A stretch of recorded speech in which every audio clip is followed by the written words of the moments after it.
Muy buenas tardes, distinguida concurrencia. Bienvenidos a la cuarta edición del Simposio Internacional de Arbitraje organizado por la Cámara de Comercio de Lima y la Universidad del Pacífico. Quisiéramos empezar esta conferencia con un agradecimiento a nuestros patrocinadores institucionales, el Centro Internacional de Arreglo de Diferencias Relativas a Inversiones CIADI, la Comisión Interamericana de Arbitraje Comercial CIA, la Cámara de Comercio Internacional, CCI, y el Centro Internacional para la Resolución de Disputas, ICDR, División Internacional de la American Arbitration Association. Asimismo, agradecemos a nuestros auspiciadores, White & Case, Brown Rowney, King Spalding, Estudio Miranda Llamado y Estudio Checopar, y a todos nuestros expositores nacionales y extranjeros por su valiosa y gentil colaboración. Quisiéramos también agradecer especialmente la presencia de Mrs. McKinner, secretaria general del CIADI, quien gentilmente aceptó nuestra invitación para conversar sobre los 50 años de la Convención de Washington, así como también al doctor Rafael Bernal, presidente de la CIA, quien amablemente aceptó que Lima sea parte del periplo de celebración de los 40 años de la Convención de Panamá en el marco de esta conferencia. Como siempre, esperamos que este foro les ofrezca a todos ustedes un panorama de las tendencias modernas del arbitraje internacional y de los temas de actualidad en el arbitraje nacional, y que contribuya a mejorar nuestras prácticas arbitrales. Seguidamente, escucharemos el discurso de inauguración a cargo del presidente de la Cámara de Comercio de Lima, señor Jorge von Bedemeyer. Un aplauso.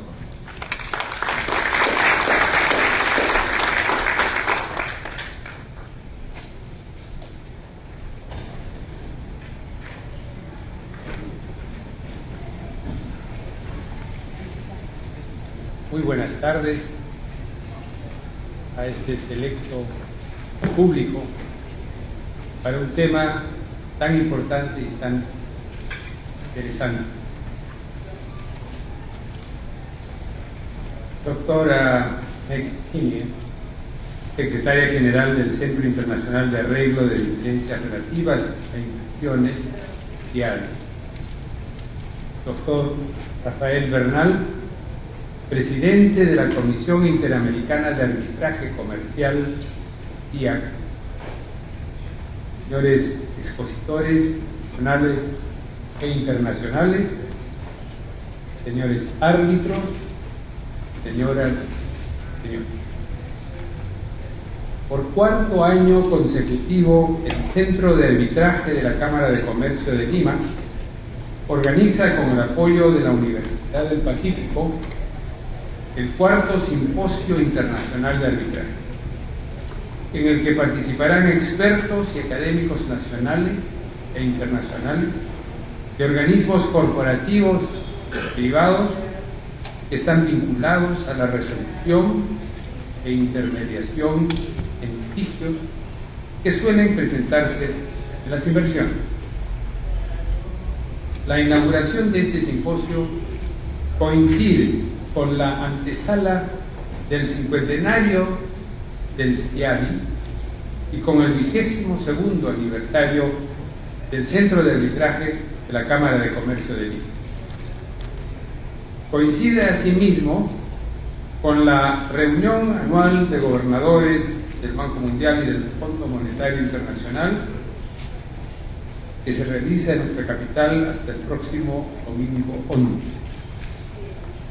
En este simposio, además de los representantes de la Contraloría General de la República y del Ministerio de Economía y Finanzas y de la Cámara de Comercio Internacional, ICE, y del International Center for Dispute Resolution, ICDR, están participando expositores de Estados Unidos, Francia, Suiza, Chile, Colombia y Costa Rica. En una economía globalizada, donde la previsibilidad y la seguridad jurídica son vitales, es importante que los operadores del arbitraje conozcan de primera mano la situación de este mecanismo y sus perspectivas, así como sus potenciales problemas y las alternativas de solución. Con tal propósito, en primer lugar, la doctora McKinney, secretaria general del Centro Internacional de Arreglo de Diferencias Relativas e Inversiones, ofrecerá una conferencia magistral sobre los logros del CIADI de sus primeros 50 años. El CIADI, vigente desde 1966, es una institución del Banco Mundial con sede en Washington, diseñada para propiciar la solución de disputas entre gobiernos y nacionales de otros estados, con el propósito de dotar a la comunidad internacional de una herramienta capaz de promover y brindar seguridad jurídica. Adicionalmente, el CIADI realiza estudios académicos sobre la legalización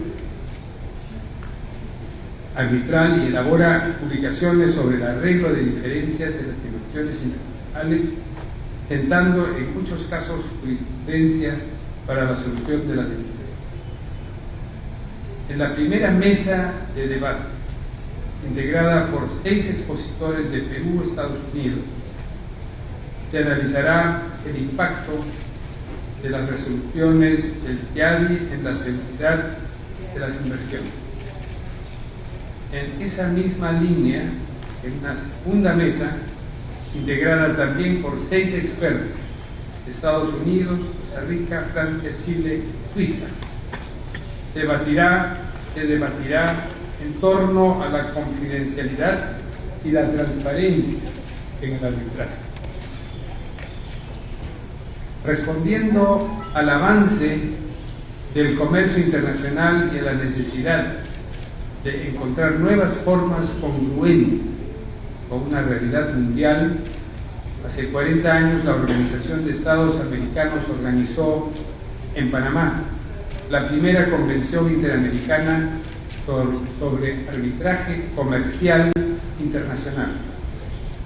Precisamente en la tercera mesa de trabajo, integrada por 5 panelistas de Colombia, Estados Unidos y el Perú, se analizará la vigencia, aplicación y futuro de esos acuerdos al cumplirse los 40 años de esta convención.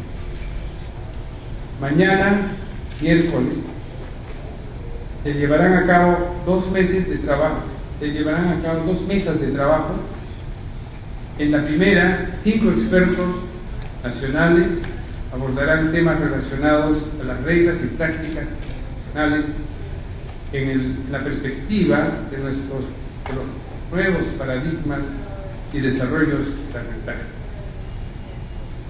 Al respecto, en el Centro de Arbitraje de la Cámara de Comercio, heredero del antiguo Tribunal del Consulado, que en el año 1613 ya administraba en el Perú el arbitraje en las controversias comerciales del virreinato, figura entre las instituciones de arbitraje más importantes de la región. En efecto, en 21 años, el Centro de Arbitraje de la Cámara de Comercio de Lima ha administrado 3.089 casos con una cuantía superior a los 4.446 millones de dólares. Volviendo al simposio, quiero darles a conocer que en la 5ª última mesa de trabajo se abordará el arbitraje en las contrataciones del Estado, así como las reformas que se necesitan para impulsar la creciente participación de la inversión privada en las adquisiciones públicas, tema que viene adquiriendo particular relevancia. Con este marco, la Cámara de Comercio expresa su agradecimiento a los expositores nacionales, extranjeros, por su valiosa contribución en este simposio, el cual consolidará el arbitraje como uno de los mejores sistemas que brindan seguridad y garantizan el flujo de las inversiones, lo cual es vital para el desarrollo económico y social de los pueblos. De esta manera, la Cámara de Comercio de Lima expresa a todos, cada uno de ustedes, la más cordial bienvenida y declara inaugurado este 4º Simposio Internacional de Arbitraje. Muchas gracias.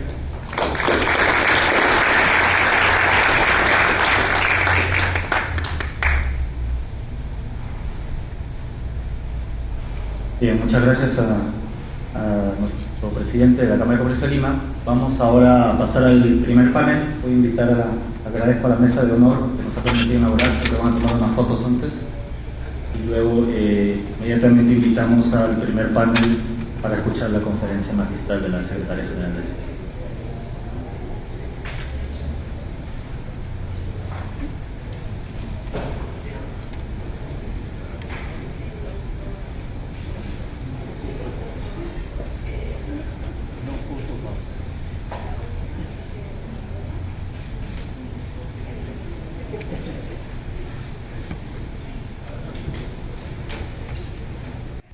Muy bien, entonces siguiendo nuestro programa, vamos a dar inicio a esta jornada de arbitraje con la conferencia magistral prevista de la secretaria general del CIADI, la señora McKenna, sobre los 50 años de la Convención de Washington, y luego el panel que sigue a continuación va a analizar, va a conversar sobre muchos de los aspectos que vamos a escuchar en la exposición de la señora McKenna, y va a analizar también el impacto de la Convención del CIADI en América Latina.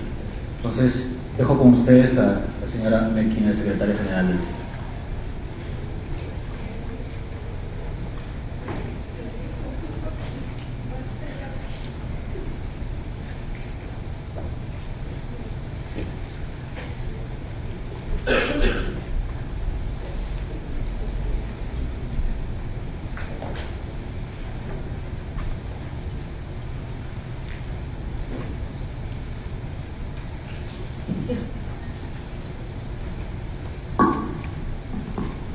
Thank you very much. I am delighted to be here, and I would like to thank the organizers for including me in today's events.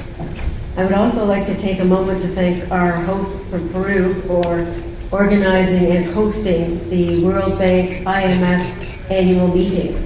That perhaps is what you think is the highlight of this week, and I'm sure you've seen various people zooming around with their World Bank tags, but actually the secret is that the highlight of this week is also the ICSID Administrative Council meeting. And that, of course, is my excuse to be here, so I'm delighted to join you while I am here. ICSID has had a very long and rich relationship with Latin America and vice versa. And I think you will agree with me that in some respects, this is almost a bit of historic irony, because in the 1960s and 1970s, much of Latin America was disinclined towards the international investment arbitration system, and instead were more of the mind of the Calvo Doctrine, a concern that nationals might not be treated as well as non-nationals coming to a host country. And in ICSID lore, there's actually a very famous event that happened during the negotiations in 1964.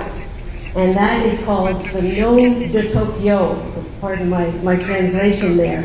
But in 1964, at the annual meetings, 19 Latin American states were present, and they all agreed that they would like to oppose what eventually became the ICSID Convention. Notwithstanding the No to Tokyo, the negotiations continued, and in 1965, the convention was initialed and made ready for signature and ratification. After 20 countries signed, the convention came into force, and that was in October of 1966. And so we are, of course, celebrating our 50th anniversary this year. It's interesting when you look at the whole idea behind the ICSID Convention, and essentially this was seen as a response to what was happening at the time, and the inability of countries to agree on substantive investment standards. There were a number of versions floating around at the time. One was very famous called Abd-Shakov. The OECD was trying to draft a version, but no one could agree on that. So the World Bank came up with the idea or the solution that the first step to getting to ultimate agreement was perhaps provide a procedural mechanism that would at least allow countries to come to one central, impartial, international institution to resolve their disputes. And the contents of those disputes could be based on contracts or treaties negotiated by countries, but that they would all come to this single center called ICSID. And that was the whole idea of a first step towards ultimately getting to some kind of an international investment doctrine. Now, we tried for many, many years, I say we as the international arbitration community, to come to that kind of agreement, not just on the procedures, but also on the substance. And it was proving to be impossible. And you may remember, for example, in the mid-1990s, there was a famous negotiation, the Multilateral Agreement on Investment, where most of the countries of the globe came together, signed yet again to agree on the substance of investment obligations, but were unable to do so. and those negotiations fell apart quite spectacularly in 1996. I think if you had asked anybody who does this work in 1997 or 1998, will we ever see a global treaty or a multilateral treaty, they would have said without much hesitation, that's never going to happen. Which is kind of odd when you think that in other economic disciplines like trade, that is the norm.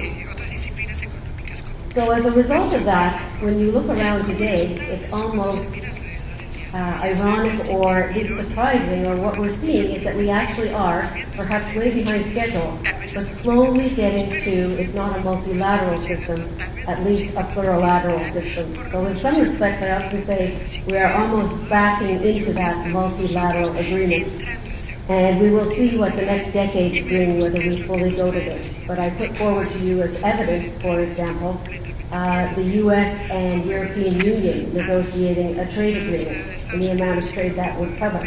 An even better example happened yesterday when the TPP was initialed, with 13 countries, including Peru, and representing about 40% of the world's economy.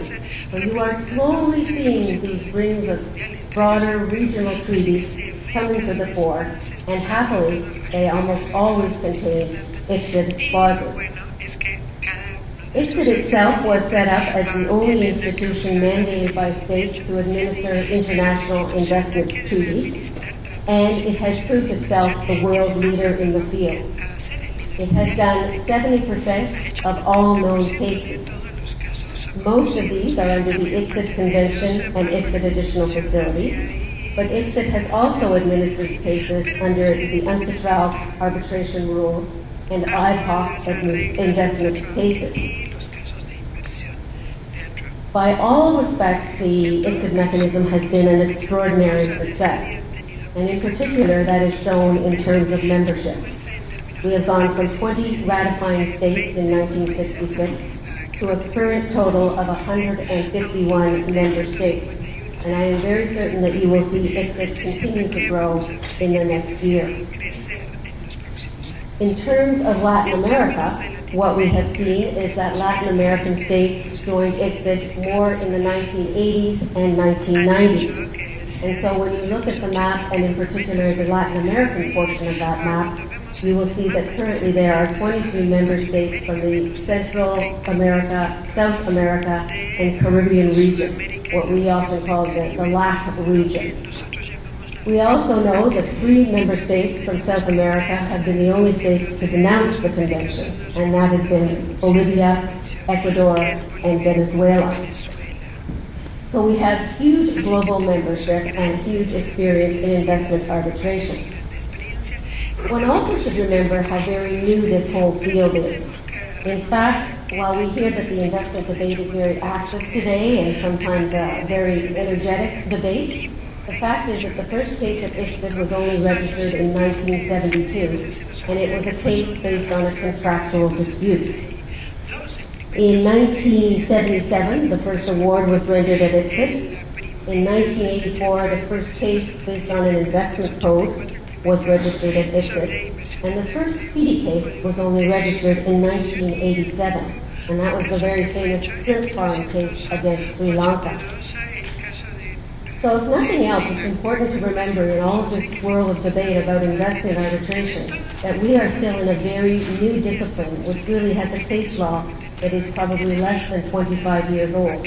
So everyone involved in investment arbitration is learning every day about what it means and how this will be interpreted and how this operates. ICSID has also proven over the years that it is got the wonderful graphics, pardon me, that it is a leader in modernization, and we see this as one of our roles as the institution charged with this area of law. So for example, in 1978, we adopted what were known as the Additional Facility Rules, making the ICSID rules available to a greater breadth of parties. In 2003, we tried to streamline the process through amendments. And in 2004, ICSID put forward a proposal about an appellate body. And this is actually very interesting because you will know that this whole issue of appellate bodies for investment arbitration has now become a conversation that is quite active again. In 2004, when ICSID put forward this proposal, there was a discussion with some countries, and all came to the conclusion that the discussion was premature. So the question is now, if the discussion right 10 years later. ICSID also was responsible for a number of transparency reforms in 2006 that we will speak about in the second panel, and for some reforms for summary dismissal of cases without legal merit. So we have certainly seen our role as trying to ensure the modernization of this discipline as we go through today. And that brings us to today, and I wanted to give you a snapshot of what's happening at the center today based on the latest results from our fiscal year of 2015. In that year, which ended in June 30th, we registered 52 cases. Now, by commercial arbitration institution standards, that may not sound like a lot, but in the investment arbitration world, that is quite a significant number. Among those cases was our 500th case overall, and we now are on about our 545th case. A very telling statistic out of all of this is that out of the 545 cases that have been at ICSID in its entire history, about 245 of those were worked on last year. And what that says is that the bulk of investment arbitration and investment case law is happening now and being developed now. We did over 130 hearings, issued 23 awards, 432 decisions, and a statistic that I'm extremely proud of, we closed 53 cases. And that I am proud of because one of our clear missions is not just to ensure cases start, but also to ensure that they move through the process at a good speed and that they get to a conclusion and a result, of course, for the parties.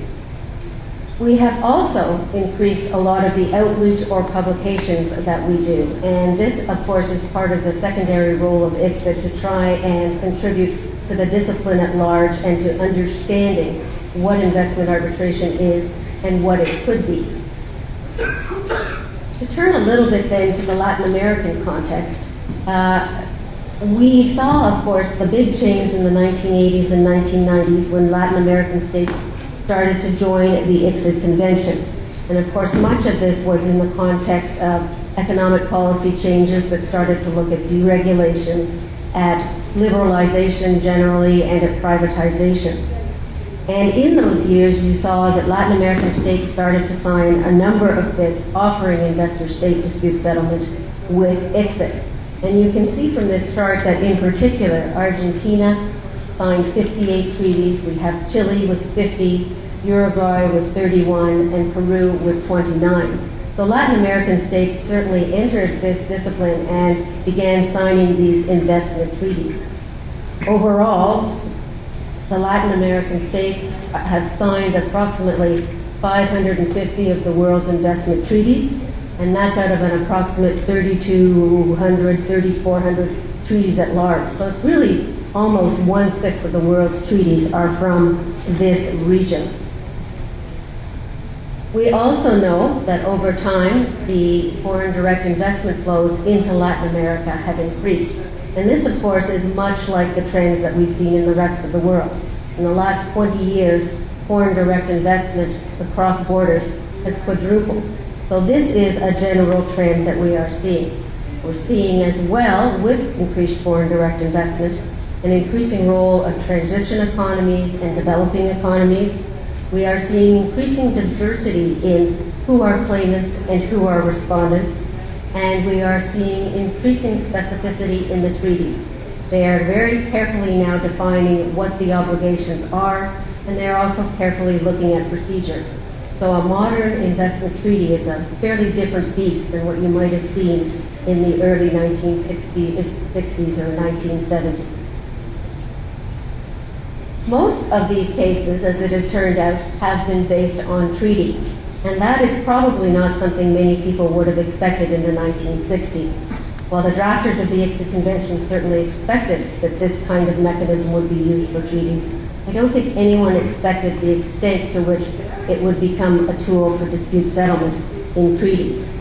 So we know, for example, that about 71% of all of our cases are based on a bilateral or multilateral treaty, with the smaller numbers, in this case the purple and the blue slices, based on contract or based on investment legislation or codes.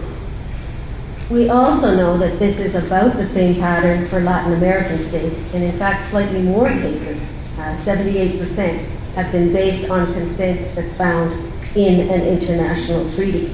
And so in many respects, Latin America has met and followed, or perhaps led, the trends that we have seen generally in investment law. In some respects, it has differed. And you will see here the ICSID caseload by fiscal year, and the cases in red are the cases that were Latin American states being named as respondent. And you will see again here that in the early 2000s, a large amount, and in some cases more than half of the caseload, involved Latin American states. Now there is, of course, a bit of a story behind this, and many of these cases, of course, involved Argentina, which had more than 50 cases at ICSID, many of them dealing with its economic measures to deal with its economic crisis in the late 1990s and early 2000s. The second large collection of cases deals with Venezuela, and a number of measures and cases that have challenged measures with the recent expropriations in Venezuela in the early 2000s. We've also seen some interesting developments led by Latin American states, perhaps because they were the ones who were doing some of the first cases. We have seen, for example, different approaches to how a state represents itself.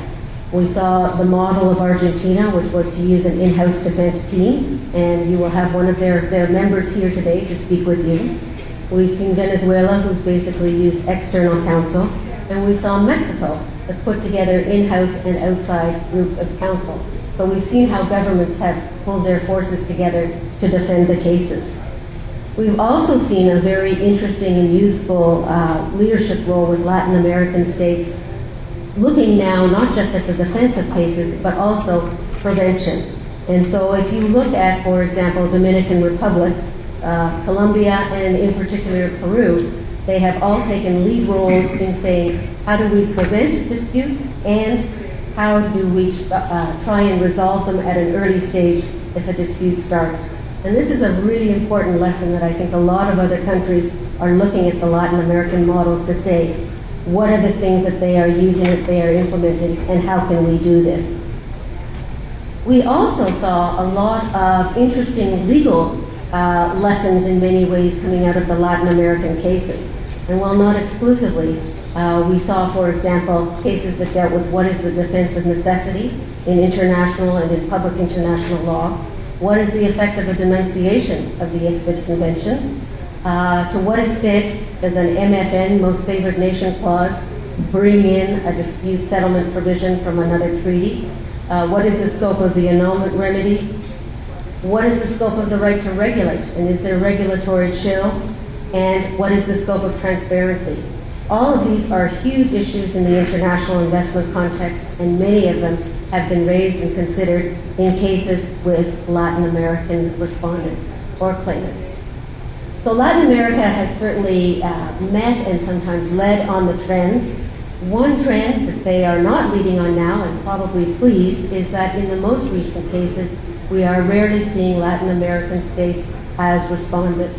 So again, last year, we saw only 2 cases against South American states, one with Peru, one with Argentina, and 3 cases with Central American or Caribbean states.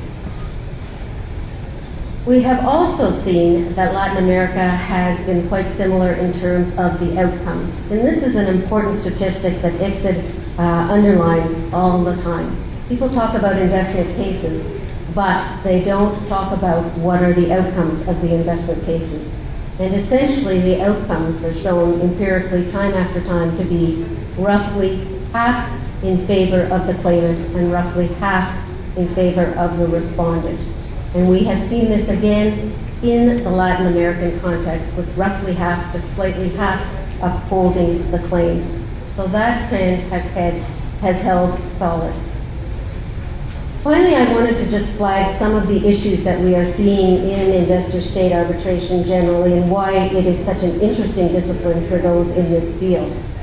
There has been a lot of discussion about the economic or the economic policy rationale behind these cases, which of course is if you provide this dispute settlement mechanism and if states undertake to treat foreign investors consistent with a minimum standard, that will encourage investment, which in turn encourages, of course, all of the good economic spin-offs, tax benefits, jobs, tax base, all of those kind of things. Economists have now had a lot of discussion about whether that holds true, and there is a lot of debate among them. As a lawyer, I think I can smugly say that the economists don't agree on everything compared to us lawyers. But most of this literature at the end of the day concludes that there is a benefit, but obviously a benefit that is best felt when it's accompanied by good governance and those kinds of mechanisms. We've also seen a discussion about the role of local courts. The whole philosophy, as I said at the beginning, is that you will not have to arbitrate or litigate in the court of the other party, and you will go to one central, impartial dispute settlement mechanism. We are increasingly starting to see treaties that say you should go to your local courts first and exhaust those remedies. So this seems to be a new trend. We're seeing the transparency issues that we'll talk about later, and we are seeing a whole discussion about appointment of arbitrators. And as you know, party appointment of arbitrators is seen as one of the key elements of arbitration. And yet, in the investment arbitration world, we're having a discussion about whether party appointment is the best way to go. And we're having countries look at possibilities such as a standing body or an appellate body, mechanisms that are much more traditionally associated with classic public international law dispute settlement as opposed to classic arbitration. And that's a debate that's ongoing. We are seeing many challenges for conflict of interest and trying to define what is a conflict of interest in this environment, and that is obviously a difficult issue for all. We are talking about the appellate function, and the question there, of course, is how extensive a standard of review do we think is necessary for these cases? And much of that discussion hinges on the fact that these, by and large, are cases dealing with government measures and policy measures as opposed to private commercial interests. And so it's often seen as a situation where you would want to have a higher level of review than the usual deferential review that you will see for arbitration cases. Finally, once again, and to the surprise of many, we are hearing whispers perhaps now, but whispers about the potential one of these days for a global investment treaty. So it is a very exciting time to be an international investment lawyer, and it's a very exciting time to be at ICSID. In terms of ICSID, our future, we believe, is both exciting and very promising. Our primary focus is and remains on our mandate, which is impartial case management. So we've taken a lot of steps. We have doubled our staff in the last 5 years, and we have increased the number of facilities where we can do arbitration. And indeed, one of the facilities where we are able to do arbitration is with Mr. Bernal in Bogota. And so we are very pleased to have potential to do arbitrations all around the world, including in South America. We have a very large focus on maintaining low cost for arbitration, and we are now looking at possibilities for increasing the kind of registry support and dispute settlement services that we offer. So there is a lot happening at the ICSID Center, both in terms of cases and in terms of policy work and broader work as an institution. So I hope that you will have the opportunity, if you are in Washington, to come and see us at our secretariat, or if you are curious about the ICSID arbitration process, I would encourage you, please look at our web, which is a very brand new web, and indeed one of our projects this year is to translate that web into Spanish. So we will finally get to the point where if it's not too interesting to you in English, I promise you it will look even better once it gets into the Spanish language. So that's a little bit about ICSID and its 50th year celebrations, and I look forward to discussing some of these issues with you for the rest of the afternoon. Thank you.